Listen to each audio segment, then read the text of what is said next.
Hi, this is Bubbie coming to you with a wartime video. Isn't this fun? Our country's at war. It's a horrible thing.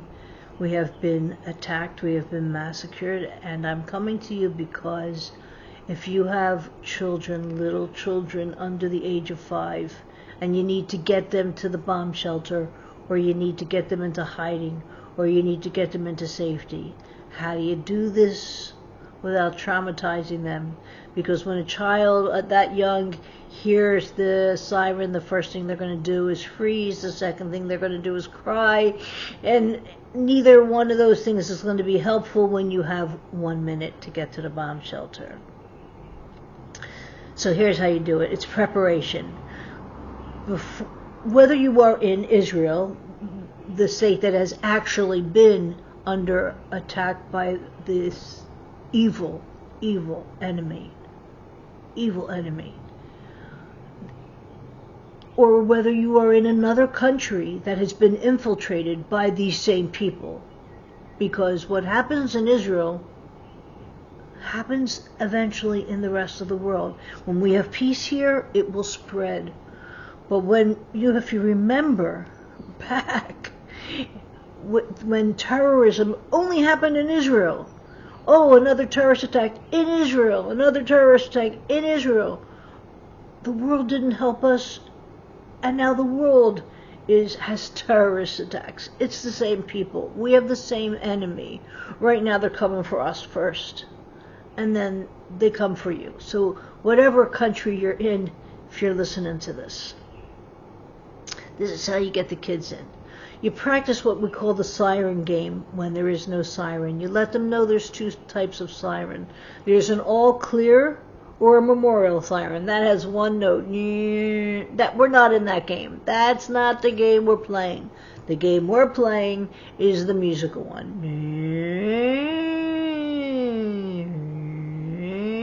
And you have them sing that with you. That's the siren game. When that siren goes off, here's what you do. Look at me, do whatever I say, and do it the first time as fast as you can, right? Those are the 3 rules for the siren game.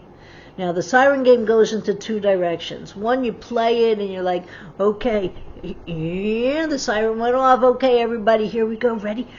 Let's do it. Everybody lay down. Everybody stand up. Everybody turn around. And you just do silly things as if you're playing Simon Says with them. Then you move them into the next direction. Okay, here's the next level of the siren game. Ready? Yeah. Stand up. Come with me. Use your hands. Stand up. Come with me. Quiet. And then follow me in a straight line. Wherever I go, where you go. Lay down. Move under. Right? Maybe you're putting them under a table. Maybe you're putting them under a staircase. Maybe you're putting them in the bomb shelter. Maybe you're putting them under a house. Maybe you're putting them in a tree. Wherever you're putting them, whether into shelter or to hiding, come with me. Come quickly. Stay quiet. Then you take the 3rd level of the siren game and you do it without talking. The siren goes, and the same motions you used before, you use again. Come, quiet, let's go, stop, down, come, until you get to the place, and then until you tell them it's okay to talk, they don't talk. You keep your hand here. The siren will stop. You let them know. But that doesn't end the siren game until you say, the siren game is over. You did fantastic. Now, if you're in the bunker, you can say, okay, you can talk softly. If you're in hiding, sleep. I got you. Right? It's important to teach them this before. So why do we have an enemy? You know, it's so funny. I've heard people in the past few days say, wow, it's 2023. Haven't we already figured out that war is stupid? We figured it out. But when somebody is coming to kill you, there's no negotiations. It's not, I didn't say that. Golda Meir said that. It's not like you could say, hey, haven't you figured out that war is stupid? They haven't. Because for some reason, no matter what we do, no matter what we say, our very existence bothers them. So if that's the case, we've got a conflict. I want to live. They want me dead. Okay, keep yourself safe. Be smart. The news is not the news anymore. It used to be. It is not the news. It's now just propaganda. Find someone on YouTube or some outlet that you figure that you can trust and listen to them.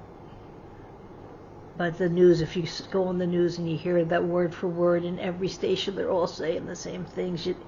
You know they've been programmed. They're just actors now. And they're just, they tell us. They're like, we tell you what to think. No, thank you. I don't know anything. But I do know that when you're all saying the exact same thing with the exact same words, you're reading off a script. I don't know who gave it to you, but I don't. There's also one last thing I'll add with gaslighting. Don't let them gaslight you. If you're figuring this out, if you're becoming like all of a sudden aware that, well, wait a second, things are not as they've said, If you're becoming awake, not woke, but awake, don't let them gaslight you. There's a, I think it was the FBI or the CIA who came up with the slogan, conspiracy theorist. That's supposed to make you feel bad. That's supposed to make you, like there was a saying when I was a kid, oh, you're a goody two-shoes. I didn't know that was a bad thing. I was like, thank you. I always wanted to be a goody two-shoes.